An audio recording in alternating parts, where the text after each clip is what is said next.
या सिर्फ दुनिया को शक्ति दिखाने के लिए? और सबसे बड़ा सवाल, क्या मॉडर्न वार्स अब भी खत्म हो सकते हैं? 2026 की शुरुआत मिडिल ईस्ट सबसे पहले तनाव का काम शुरू हुआ।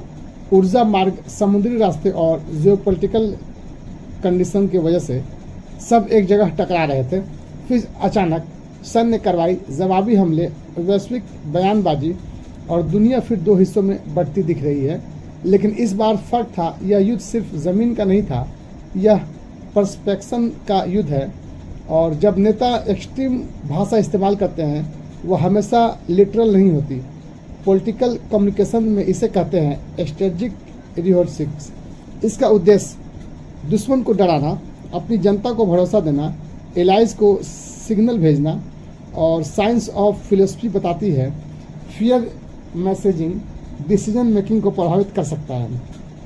यानी युद्ध शुरू होने से पहले ही दिमागों की लड़ाई शुरू हो चुकी थी। इतिहास में कमज़ोर देश क्या करते हैं? सीधा युद्ध नहीं करते, बल्कि एसिमेट्रिकल रिस्पांस देते हैं, इनडायरेक्ट प्रेशर बनाते हैं और इकोनॉमिक डिस्ट्रप्शन शुरू करते हैं। यानी चेस गेम के जैसा। अगर अपोनेंट पावरफुल है तो गेम लंबा कर दीजिए। क्यों? क्योंकि समय पावरफुल देशों को दुश्मन का हित में फैसला कर देता है। दुनिया की लगभग 20% ऊर्जा सप्लाई एक संकीर्ण समुद्री रास्ते से गुजरती है। जब यह खतरे सामने आते हैं तो तेल महंगा हो जाता है, बाजार गिरने लगती है, मुद्रा कमज़ोर पड़ जाती है। और युद्ध सिर्फ सीमा पर नहीं होता, यह आपके पेट्रोल पंप तक पहुंच जाता है। इकोनॉमिक्स में इसे कहते हैं सप्लाई शॉक। और यही मॉडर्न वारफेयर का हिडन वेपन्स यानी हथियार है। और क्यों शेयर बाजार कंटिन्यू गिर रहे हैं? मार्केट्स सर्टेनली पसंद करते हैं, वार अनसर्टेनिटी है और इन्वेस्टर्स फ्यूचर प्रिडिक्ट नहीं कर पाते।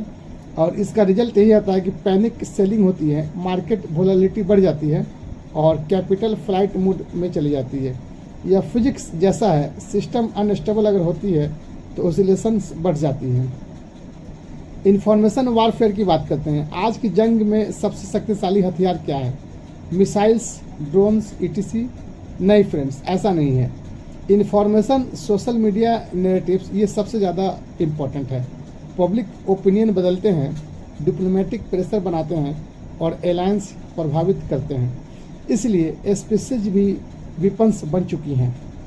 अगर आप कोई भाषण दे रहे हैं, जैसे डोनाल्ड ट्रंप ने कंडीशन बताया कि हम देश को रोक देते हैं फाइट से, लेकिन फिर उन्होंने कहा कि हम पाषाण युग में ईरान को पहुंचा देंगे। तो ये जो स्पीचेज है वो कंटिन्यू चेंज होती रहती हैं।